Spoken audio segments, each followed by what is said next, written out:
सोहनलाल मिठाई वाला की मिठाई पूरे शहर में मशहूर थी और सोहनलाल की कंजूसी भी पूरे शहर में मशहूर थी। सेठ सोहनलाल मिठाई के बहुत बड़े व्यापारी थे। दूसरे शहरों से भी उनकी मिठाई के ऑर्डर आते थे। उनका करोड़ों का व्यापार फैला हुआ था। उनके घर में कोई औलाद भी नहीं थी। फिर भी सेठ जी पता नहीं क्यों हद से ज्यादा कंजूसी किया करते थे। जब कोई भिखारी उनसे भीख मांगता तो वो कहते, अरे भाया, अपने पैसे भीख में लुटाने के लिए थोड़ी ना कमाता हूँ मैं। तुझे भीख दूंगा तो मैं स्वयं ही भिखारी ना हो जाऊंगा। चल भाग यहाँ से। अरे सेठ जी, आप तो करोड़पति हो। 1000-2000 रुपए मुझे दे दोगे तो आपका क्या हो जाएगा? कोई कमी थोड़ी ना हो जाएगी। दे दो ना भगवान के नाम पे। अरे तू तो बड़ा ढीठ भिखारी है साईं। बिना पैसे लिए टलेगा नहीं। भगवान के नाम पर मांग रहा है, इसलिए दिए देता हूँ। ले पकड़। सेठ जी 5 का सिक्का निकालकर भिखारी को दे देते हैं। बस 5 रुपए दे रहे हो सेठ जी, बड़े कंजूस हो। ये सारी दौलत छाती पर रख कर ले जाओगे क्या? अरे भाया, उपदेश मत दे। चल भाग यहाँ से। भिखारी भाग जाता है। सेठ सोहनलाल जितने बड़े कंजूस थे उतने ही बड़े विष्णु भक्त भी थे। सुबह शाम विष्णु जी की पूजा पाठ करते थे और अपनी सेठानी को भी पूजा पाठ करने के लिए प्रेरित किया करते थे। ऐसे ही एक दिन की बात है। सेठ जी अपने घर के मंदिर में पूजा पाठ कर रहे थे।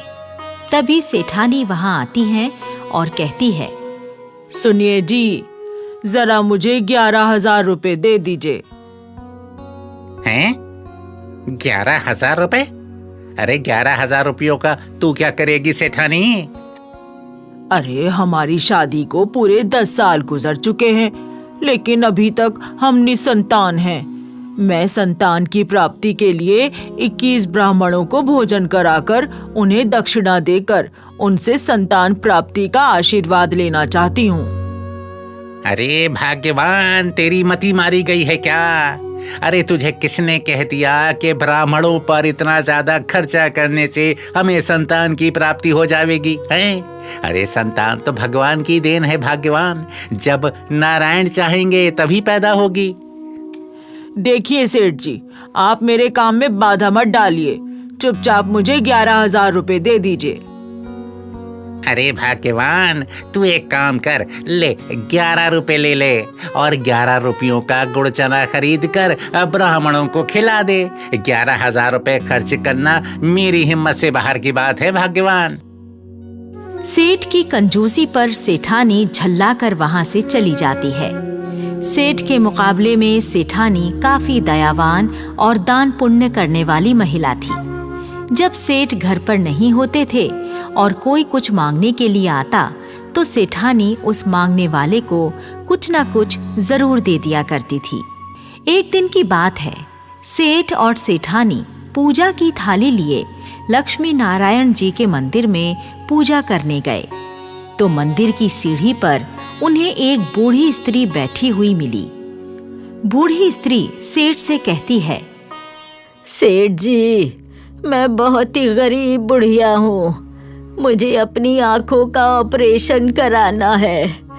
कुछ पैसे तो मैंने जमा कर लिए हैं, पर कुछ पैसों की अभी कमी है। अगर आप कुछ रुपयों से मेरी मदद कर दें तो मुझ गरीब की आंखें ठीक हो जाएंगी सेठ जी। अरे अम्मा, अरे बुढ़ापे पे इन आंखों पर फालतू का खर्चा क्यों करना चाहती है तू? अरे आंखों का ऑपरेशन मत करवा तू। कुछ ही दिनों की तू मेहमान है तू इस दुनिया में। अरे सेठ जी, तुम हमेशा फालतू की बातें मत किया करो। कभी कभी किसी गरीब की मदद भी कर दिया करो। अरे भाग्यवान, तेरी जबान ना बड़ी कैंची सी चला करे है? अरे पैसे कोई पेड़ पर लगे हैं क्या जो तोड़ूं और दूसरों की मदद के लिए दे दूं? तू चल यहाँ से, हमें पूजा के लिए देर हो रही है। भाग। सेठ सेठानी को लेकर मंदिर की सीढ़ियां चढ़ जाता है। उधर बैकुंठ में विष्णु जी और माँ लक्ष्मी बैठी हुई धरती की ओर देखते हुए आपस में बातें करते हैं। प्रभु, आपका ये भक्त सोहन लाल वैसे तो आपका परम भक्त है, परंतु बड़ा ही कंजूस है। वो दूसरों को तो कोई महत्व ही नहीं देता, कभी किसी जरूरतमंद की मदद भी नहीं करता और ना ही कभी दान पुण्य करता है। फिर भी आप इस कंजूस को अनदेखा करते हैं। हाँ देवी, मैं भी इसी बारे में ही सोच रहा हूं कि इसे मानवता और भलाई के मार्ग पर कैसे लाया जाए। स्वामी, आपका ये कंजूस भक्त अगर ऐसा ही रहा तो इसका उद्धार कैसे होगा? तुम चिंता मत करो देवी, मैं अपने इस भक्त को सही मार्ग पर लाने का कोई न कोई उपाय अवश्य करूंगा। फिर एक दिन की बात है, सेठ सोहन लाल गहरी नींद में सो रहा था।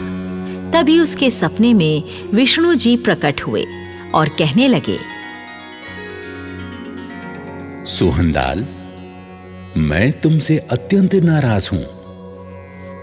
हैं? मेरे प्रभु, मैं तो आपकी भक्ति पूरे मन से करता हूँ, फिर आप मुझसे नाराज क्यों हैं प्रभु? हाँ, यह सत्य है कि तुम मेरे परम भक्त हो, परंतु तुम आवश्यकता से अधिक ही कंजूस हो। कभी किसी जरूरतमंद की मदद नहीं करते हो और ना कभी दान पुण्य के काम करते हो। इसी कारण हम तुमसे नाराज हैं। नहीं नहीं प्रभु, आप ऐसा मत बोलिए, आप मुझसे नाराज मत होइए प्रभु। आप जैसा मुझे आदेश देंगे मैं वैसे ही करूंगा।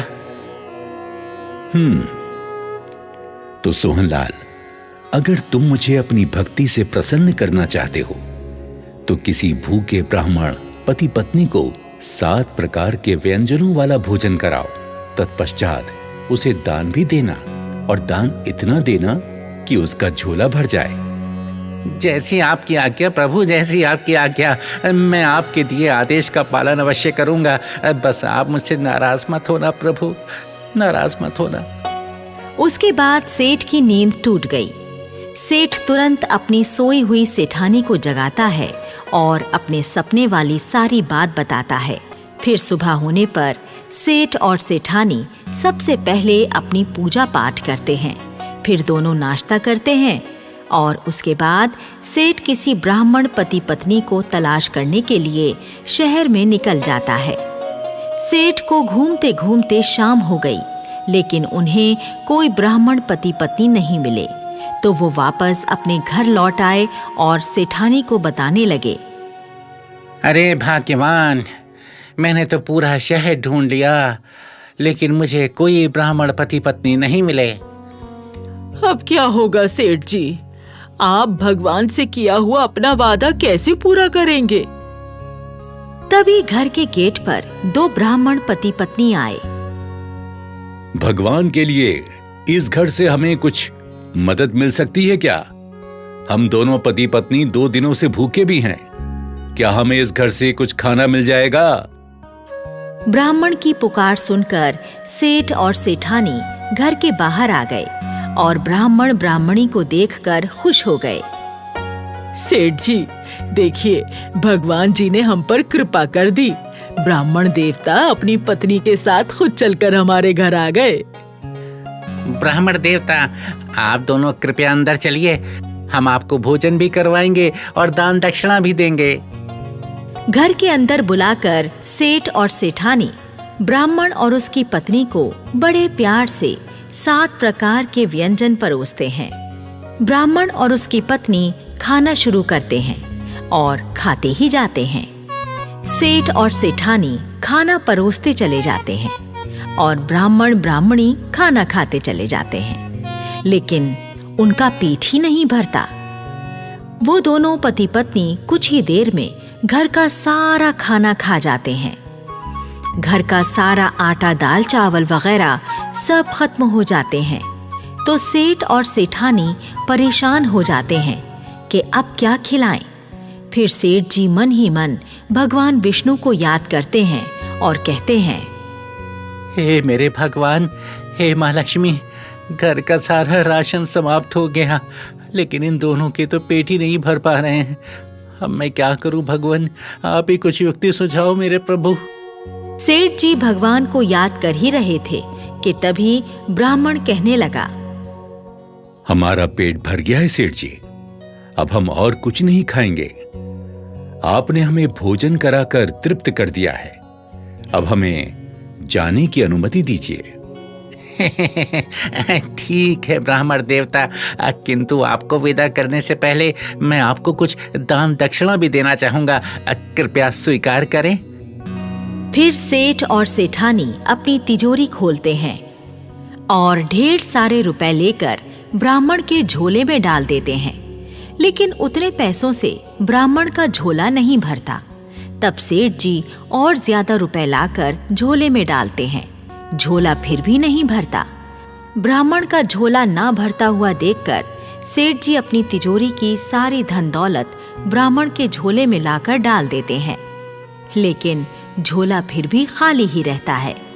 तो सेठ परेशान होकर सेठानी से कहते हैं, अरे सेठानी, मैंने अपनी सारी दौलत ब्राह्मण देवता के झोले में डाल दी, फिर भी इनका झोला खाली है, जबकि भगवान विष्णु ने कहा था कि मैं इतना दान दूं ताकि ब्राह्मण का झोला भर जाए। अब मैं क्या करूं, कैसे इनका झोला भरूं? ऐसा करते हैं, इन्हें घर का सारा सामान भी दे देते हैं। फिर सेठ और सेठानी मिलकर घर के कपड़े, बर्तन और कीमती सामान ला कर ब्राह्मण के झोले में डालने लगते हैं। झोला फिर भी खाली ही रहता है। तो ब्राह्मण कहता है, सेठ जी, अभी मेरा झोला भरा नहीं है, कुछ और डालिए इसमें। ब्राह्मण देवता, मैंने अपना सब कुछ इस झोले में डाल दिया है, किंतु ये झोला अभी तक खाली है। अब तो मेरे पास ये घर बचा है, ये घर भी मैं आपको दान कर रहा हूँ ब्राह्मण देवता। आज से आप दोनों सुखपूर्वक इस घर में रहिए, हम दोनों कहीं किराए पर जाकर रह लेंगे भगवान। तभी ब्राह्मण और उसकी पत्नी भगवान विष्णु और लक्ष्मी जी के रूप में परिवर्तित हो जाते हैं।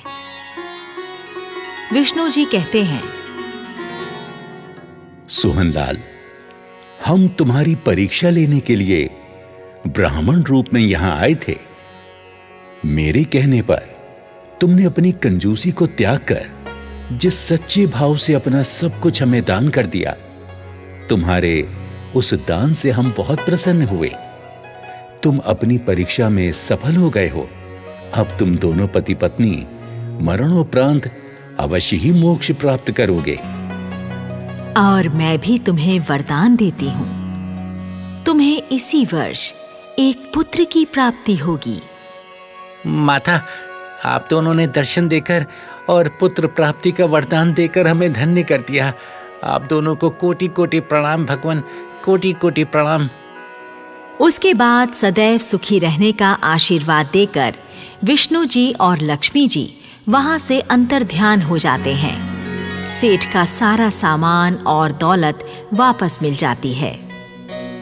सेठ सोहनलाल अब दान पुण्य और दूसरों की सहायता करने का महत्व अच्छी तरह समझ चुका था, इसलिए अब वो गरीबों को खूब दान देने लगा और जरूरतमंदों की दिल खोलकर मदद भी करने लगा।